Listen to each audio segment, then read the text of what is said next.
Al Zawahiri को ढेर करने में अमेरिका को पाकिस्तान की मदद मिली। दावा किया जा रहा है कि कंगाल पाकिस्तान ने IMF से लोन पाने के लिए अमेरिकी ऑपरेशन में सहायता की।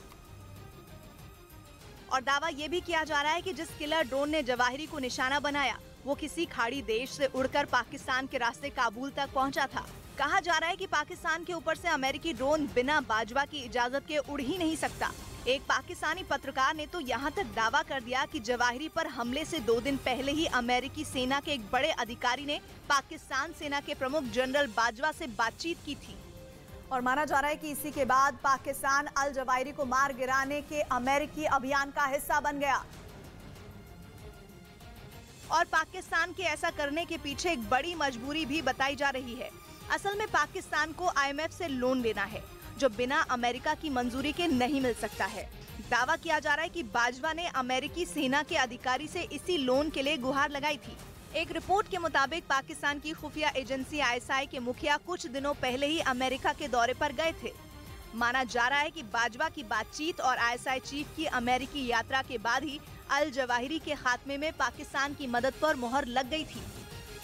और उधर अमेरिका के केंटाकी में बाढ़ ने लोगों को मुसीबत में डाल दिया है, जिनका राहत बचाव की टीम ने मुश्किल हालात में रेस्क्यू किया। कुछ तस्वीरें वहां से सामने आई जिसकी आप इस वक्त देख रहे हैं अपने टीवी स्क्रीन पर, जिनमें दिखा है कि राहत बचाव की टीम ने लोगों को बाढ़ के पानी के बीच से किस तरीके से हेलीकॉप्टर की मदद से रेस्क्यू किया है, सुरक्षित बाहर निकाला। और लोगों को पहले रस्सी के जरिए बांधा गया और फिर बेहद सावधानी से उन्हें ऊपर की तरफ खींचा गया। उन्हें नीचे से हेलीकॉप्टर तक लाने के लिए राहत बचाव का एक कर्मचारी नीचे गया और फिर बाढ़ में फंसे लोगों को उनको रस्सी बांधी और फिर ऊपर खींचने की पूरी कोशिश की गई। फिर एक एक कर उन्हें हेलीकॉप्टर तक सुरक्षित लाया गया। बताया गया कि केंटाकी में बाढ़ के कारण 35 से ज्यादा लोगों की मौत हो चुकी है, जबकि 400 लोगों का रेस्क्यू किया जा चुका है।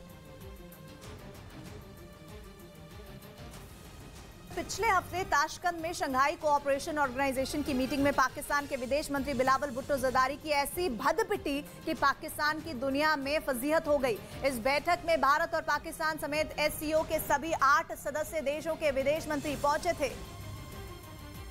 और भारत की तरफ से विदेश मंत्री S जयशंकर पहुंचे थे। बैठक के दौरान बिलावल भुट्टो की कुर्सी S जयशंकर के बिल्कुल बराबर वाली थी। S जयशंकर ने बाईं ओर बैठे बिलावल से एक बार भी बात नहीं की। दुआ सलाम तो दूर, बिलावल की ओर देखा तक नहीं। बस यूँ समझ लीजिए कि जैसे S जयशंकर के लिए बगल वाली सीट पर कोई बैठा ही नहीं था। S जयशंकर ने बिलावल से कोई बात नहीं की, लेकिन बाकी सदस्यों को साफ संकेत दे दिया। बिना कुछ बोले ही बहुत कुछ बता दिया। S जयशंकर के तेवरों का असर उनके दाईं ओर बैठे सर्गेई लावरोव पर हो गया।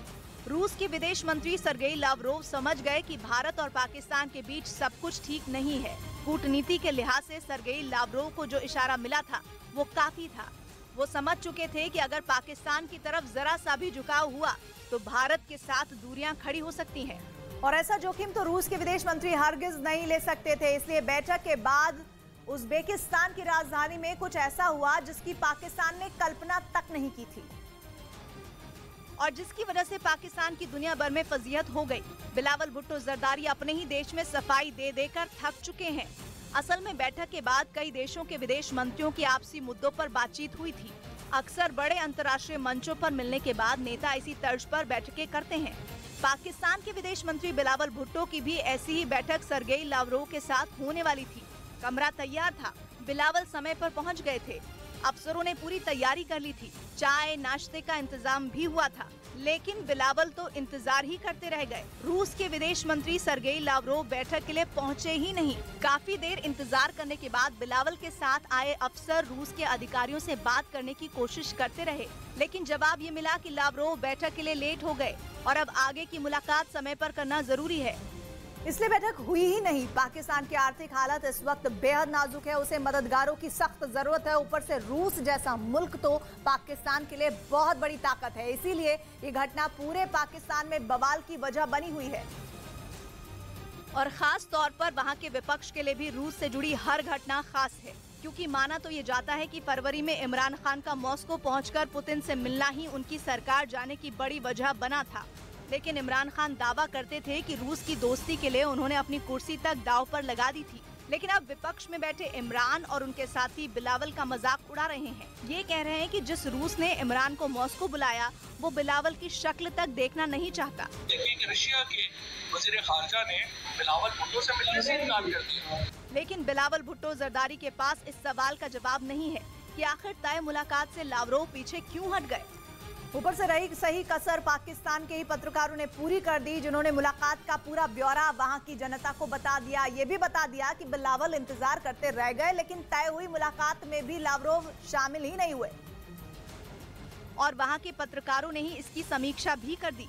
जनता को ये बता दिया कि मुलाकात रद्द होने की जड़ में भारत है। बैठक में भारत के विदेश मंत्री एस जयशंकर से बिलावल की बात तक नहीं हुई, इसलिए रूस समझ गया कि पाकिस्तान से दोस्ती करना भारत को नाराज करने वाला होगा। जब से यूक्रेन में जंग छिड़ी है, इमरान खान की तरह भारत का कोई नेता मॉस्को तो नहीं गया, लेकिन रूस से दोस्ती निभाने में भारत ने कसर नहीं छोड़ी। रूस से कच्चे तेल का सौदा कर भारत ने पुतिन को बहुत बड़ी ताकत दी है। दुनिया के किसी भी मंच पर भारत ने रूस के खिलाफ कुछ नहीं बोला।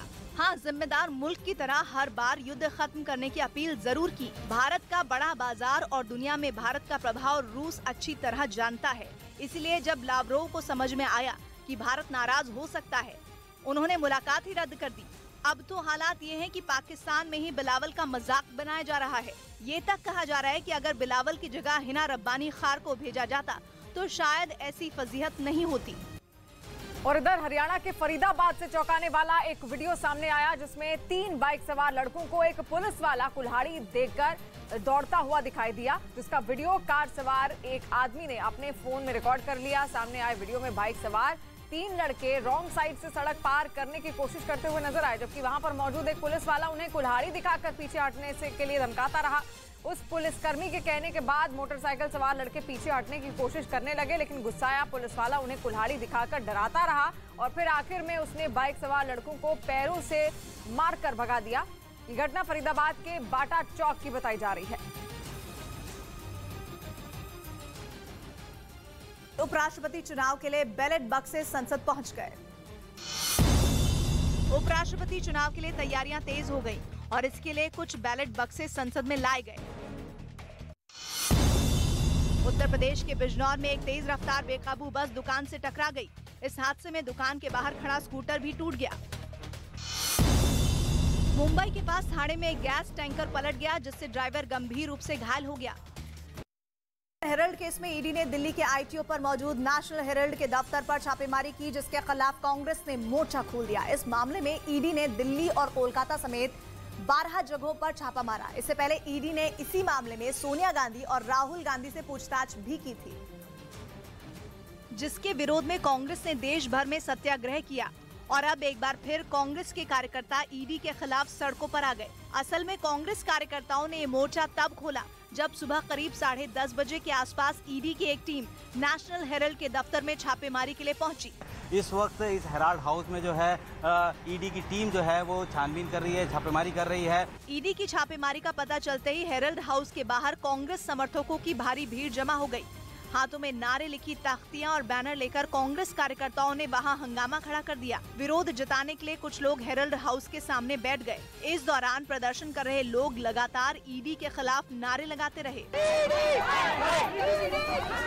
धरने पर बैठे प्रदर्शनकारियों को पुलिस के अधिकारियों ने समझाने की कोशिश की, लेकिन जब वो नहीं माने तो पुलिस के जवानों ने उन्हें जबरदस्ती हटाना शुरू किया, जिसके बाद प्रदर्शन कर रहे लोग भड़क गए। कई लोग तो पुलिस से बहस करने लगे, जबकि कुछ लोग हेरल्ड हाउस के अंदर जाने की कोशिश करने लगे। हालांकि पहले से तैनात पुलिस के जवानों ने उन्हें रोक लिया, जिससे नाराज कांग्रेस कार्यकर्ता वहीं धरने पर बैठ गए।